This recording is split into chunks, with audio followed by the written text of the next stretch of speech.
So, what in the world connects an injured deer in a suburban backyard, ancient mythological paintings, and a virtual reality headset? Well, today, we're going to untangle our really complex, and let's be honest, often contradictory relationship with the natural world.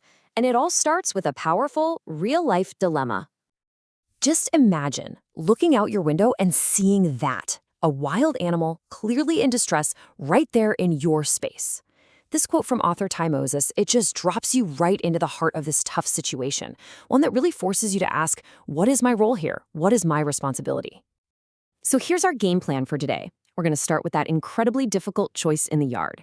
Then we'll journey back in time to explore the deer's ancient symbolism. From there, we'll take a leap into the future with virtual sanctuaries before we finally bring it all back home to see how we can find our own way back to nature. All right, so our journey kicks off with a very real, very tangible encounter. This isn't some abstract story about nature. Nope, this is about one animal and one person who are faced with a life or death decision. Okay, so picture this. Ty Moses spots this young buck behind her home. His leg is obviously broken, it's swollen, and he's just moving in this pained, awkward way.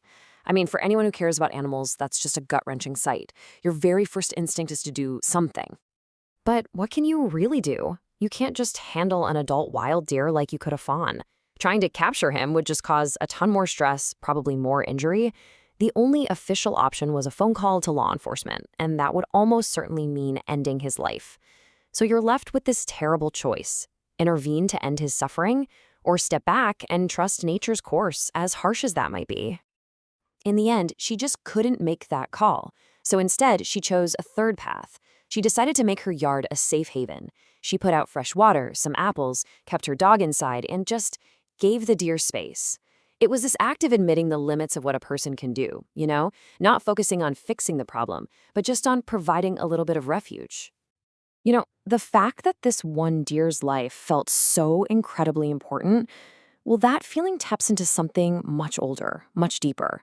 And it really makes you wonder, why this animal? Why does the deer resonate with us so strongly across all of history and so many cultures? It's a fascinating question, isn't it? I mean, we've been telling stories about deer for thousands of years, painting them on cave walls, weaving them into our most sacred stories. There's just something about this graceful creature that completely captures our imagination. So, broadly speaking, the deer is often seen as a kind of messenger, right? A bridge between our world and the spiritual one. Its gentle nature is a sign of wisdom, its elegance a symbol of grace. And this isn't just one culture's idea, it's a theme that you see echoing all around the globe. And in a lot of these stories, the deer isn't just some animal in the background. Oh no. Take the Hindu epic, the Ramayana. This magical golden deer is a pivotal character. It's actually a demon in disguise sent to lure the heroes away so that a kidnapping can happen that basically drives the entire plot. So here, the deer is a catalyst, an agent of change. And we see that spiritual depth again right here, with the deity Shiva holding a deer. In this context, the deer represents the constantly moving, restless human mind. That monkey mind we all have. So by holding it, Shiva is showing his mastery over distraction, his complete control of the senses. The deer becomes this profound symbol of inner peace. And honestly, the list just keeps going. The deer is linked to Saraswati, the goddess of learning. It was there for Buddha's first sermon in the deer park. It accompanies Lord Krishna. In a lot of European art, it symbolizes purity. And in many Native American traditions, it stands for intuition. It's a truly universal symbol. Okay, so that deep, timeless connection we feel to symbols like the deer, it's something a lot of us are frankly missing today. As we live more and more in cities disconnected from real forests, we're starting to look for substitutes. And that brings us to the virtual sanctuary. The whole goal of a lot of these technologies is to try and replicate this. Shinrin yoku, or forest bathing. It's this scientifically backed idea that just being immersed in a forest environment can literally lower your stress and improve how your brain works. It's a powerful, simple kind of therapy. But that's the real problem, isn't it? Access. For millions and millions of people in urban areas, a daily walk in the woods is just not going to happen. So researchers started asking a really interesting question. Can virtual reality step in? Can a simulated forest heal us in the same way a real one does?